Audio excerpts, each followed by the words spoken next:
sesame into a strange and mystic land. A land of hidden palaces, captive women, and savage fanatics.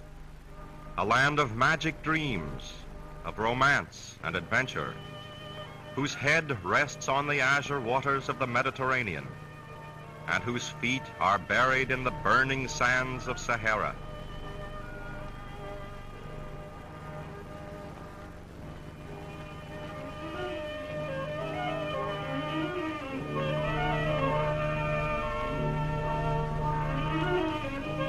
The beauty of its vales, the rugged magnificence of its mountains, the arid splendor of its desert, all these have created a people of strange and naive dignity, excellent of form and feature, a warlike people who keep serenely and securely within themselves. And they, in turn, have created a fitting wonder of builded cities, towers, minarets, mosques, and fountains, monuments that express as nothing else could the soul of Morocco.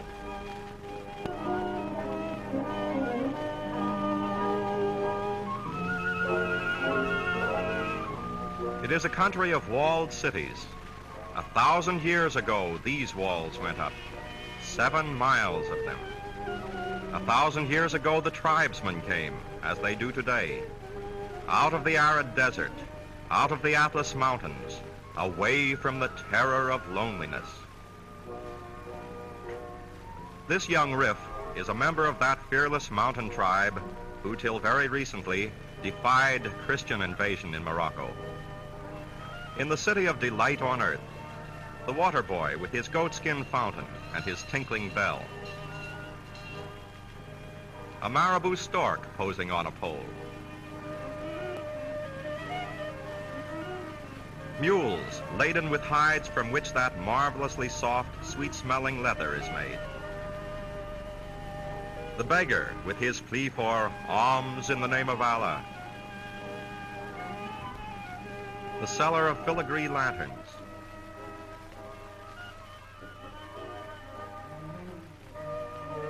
The mysterious hooded figures all seem like a dream of Arabian Nights. Who visits Morocco finds himself in a world apart, where nothing is too fantastic to be true, and where truth is stranger than even the fiction of the storyteller.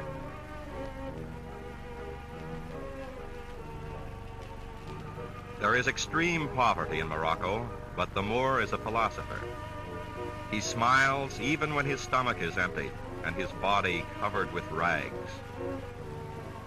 He has a proverb: manage with bread and butter, it says, until God sends the jam.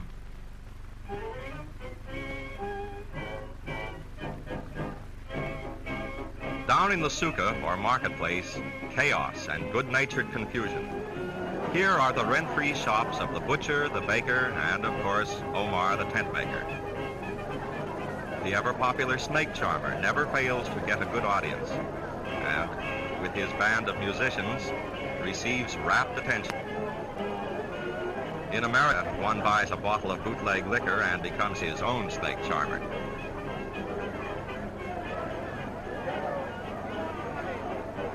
The singer of strange songs, the flute players, the tom-toms which flare up like torches, then fade away, leaving us forever unsatisfied, the rhythm in our very veins. Evidently the Moroccan version of I'm Making Faces. The chloos, those weird little dancing boys, like figures in a frieze. Every turn of the crooked, cobbled streets reveals new scenes of seething native industry. The Moor is proud of his pottery, which is entirely handmade and is worked into a variety of beautiful shapes.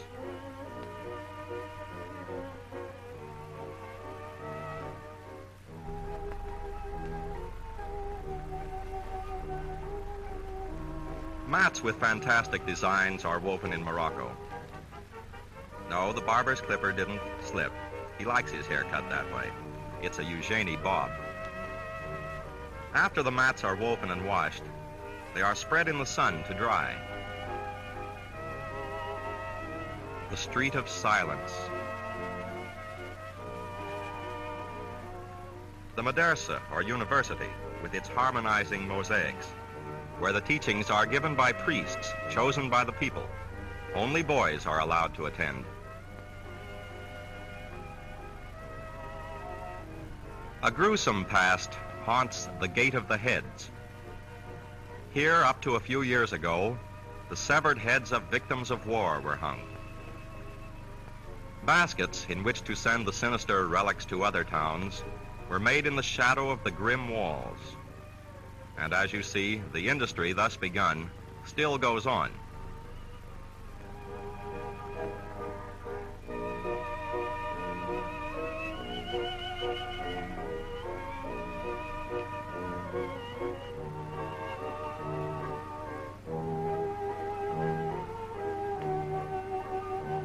A gray-bearded storyteller is recounting the immemorial happenings that have grown classic in the telling, while motionless, his enraptured listeners drink in the magic tale, lost in a maze of brilliant adventures far removed from their own drab lives.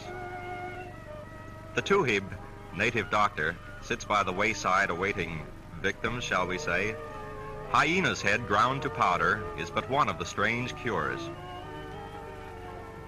Water for irrigation purposes is raised by means of wheels with revolving buckets, such as this. Now for a visit to some ruins, but not the kind of ruins you expect. No.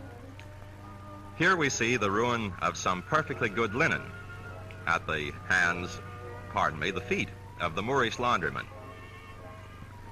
This is where the town washes its dirty linen. Rough washing, we might call it. Here's the answer to a moot question. Where did our laundries become so expert in putting saw edges on collars and tearing buttons off shirts? They're not all Chinamen. No, the others must have learned their trade in Morocco. The lattice-covered streets, with the sunlight piercing through in spots and patches, casting weird shadows on the passers-by. Through a doorway, we see a garden in bloom. A lovely palace, today deserted and silent. The pool of the harem, its crystal water reflecting the soft colors of the mosaics, which once echoed the chatter of the Sultan's favorites.